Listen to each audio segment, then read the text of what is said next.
It is the first full week of spring, so you saw the Ag Fair there. They're talking about some things coming up this weekend. So when we were talking last hour, you mentioned that we're looking at a roller coaster of a week. Yeah, that's springtime in north central Florida, right? We have all these fronts pushing through, one, maybe even two a week sometimes during March and April this time of year. That's looking to be the case this time around. Midweek, expecting some rainfall.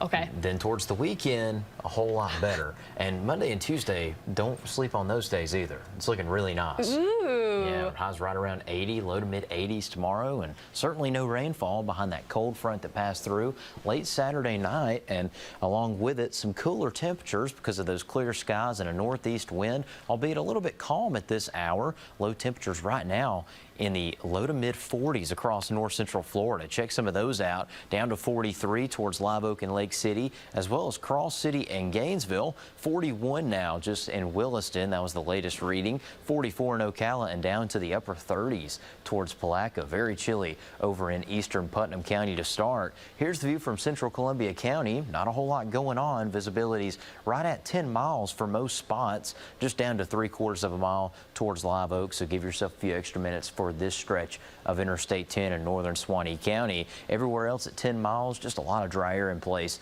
Look to stay pretty good in terms of visibility this morning. Some of those winds calm, especially in the interior down towards Lake City, Gainesville, and Williston. But notice these breezier conditions out in the Big Bend waters. That's where we have some areas of some choppier seas that are going to be generated over the course of the next few days. Small craft advisory for Taylor and Dixie County waters. That's until Wednesday. So we're expecting that pattern of choppy seas, some gusty winds to continue ahead of a cold front that I'll be pushing through later on this week. But in the meantime, a dry picture on radar. This is going to be the case for the next, say, 48 hours. Not seeing a whole lot of rain, with high pressure still dominating our pattern behind that last cold front that has just really stalled out across the southern half of the state. Hasn't really made impacts towards Miami and Key West. Still in the low to mid 70s there, 71 in Palm Beach. And then the further north you go, just 5 hours away, 43 in Gainesville and Tallahassee, and 54 to start in Pensacola. A pretty mild start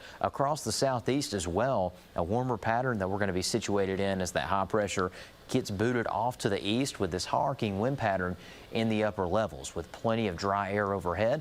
Gives us plenty of sunshine to start this week, but further off towards the west, that's where we have a large dip in the winds in the western half of the U.S. in the upper levels. That's going to indicate that we have stormy weather downstream of that towards the southern plains today. That stormy weather pushes off further towards the east as we go throughout the middle of this week. That's what we're watching next in terms of the next round of, say, rainy weather that we could have in the middle of this week. Low pressure system in the southern plains is going to bring severe weather to parts of Texas overnight, then pushing further towards Louisiana. A higher severe threat for the deep south on Tuesday. This is going to push into our neck of the woods for Wednesday and stick around for Thursday. So that's what we'll be watching. Big severe weather threat tomorrow for the deep south. That shifts further east as we go into Wednesday in our neck of the woods. A marginal and slight risk. The ingredients still haven't all come together yet, but still the potential for some stronger storms on Wednesday. But in the near term, beautiful weather today. High temperatures around 80. Not expecting a lot in terms of rainfall and bone dry. And then overnight tomorrow night, a little bit warmer, and high temperatures for Tuesday even warmer. Low to mid 80s. Plenty of sunshine each day, and certainly not expecting any rain these next 2 days. East wind shifts to more of a southeast wind on Tuesday, increases our humidity by Wednesday ahead of those rain showers and thunderstorms. The rain sticks around until, say, the first half of Friday. Then we start to dry